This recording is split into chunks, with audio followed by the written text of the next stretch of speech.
મુખ્યમંત્રી ભૂપેન્દ્ર પટેલના હસ્તે સાબરમતી રિવરફ્રન્ટ ખાતે વાઇબ્રન્ટ અમદાવાદ ફ્લાવર શો 2024 પ્રજાજનો માટે ખુલ્લો મૂકવામાં આવ્યો હતો। મુખ્યમંત્રી ભૂપેન્દ્ર પટેલના હસ્તે સાબરમતી રિવરફ્રન્ટ ખાતે વાઇબ્રન્ટ અમદાવાદ ફ્લાવર શો 2024 પ્રજાજનો માટે ખુલ્લો મૂકવામાં આવ્યો હતો।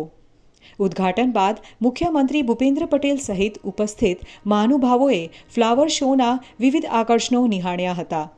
અનેક વિવિધ સ્કલ્પચરને મુખ્યમંત્રી સહિત સૌએ બિરદાવ્યા હતા। વાઇબ્રન્ટ અમદાવાદ ફ્લાવર શો 2024ના મુખ્ય આકર્ષણોની વાત કરીએ તો અહીં વડનગરના તોરણની પ્રતિકૃતિવાળું આકર્ષક પ્રવેશ દ્વાર બનાવવામાં આવ્યું છે। વધુમાં અહીં સરદાર વલ્લભભાઈ પટેલની સ્ટેચ્યુ ઓફ યુનિટી પ્રતિકૃતિ, નવા સંસદ ભવનની પ્રતિકૃતિ, મોઢેરાના સૂર્ય મંદિરની પ્રતિકૃતિ, ચંદ્રાયણ 3ની પ્રતિકૃતિ, 7 અશ્વ અને ઓલિમ્પિક જેવી જુદી જુદી થીમ આધારિત અનેક પ્રતિકૃતિઓ મુખ્ય આકર્ષણોમાં સામેલ છે। આ ઉપરાંત વાઇબ્રન્ટ અમદાવાદ ફ્લાવર શો 2024માં આ વખતે વિવિધ પ્રકારના 15 લાખથી વધુ ફૂલ છોડના રોપા મૂકવામાં આવ્યો છે, જે શહેરીજનોને માટે અનેરું આકર્ષણ બની રહેશે।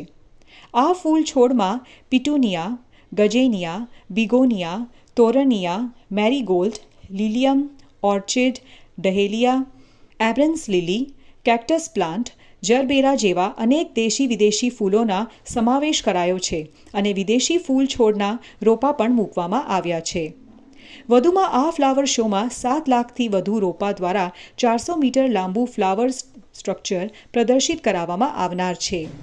આ ઉદ્ઘાટન પ્રસંગે અમદાવાદના મેયર પ્રતિભાબેન જૈન, ઔડાના પૂર્વ ચેરમેન સુરેન્દ્ર પટેલ, શહેરના ધારાસભ્યો, deputy mayor Jatinbhai Patel, standing કમિટીના chairman Shri Devang Dani, municipality commissioner Shri M Thennarasan, મ્યુનિસિપાલિટીના પદાધિકારીઓ સહિતના લોકો ઉપસ્થિત રહ્યા હતા।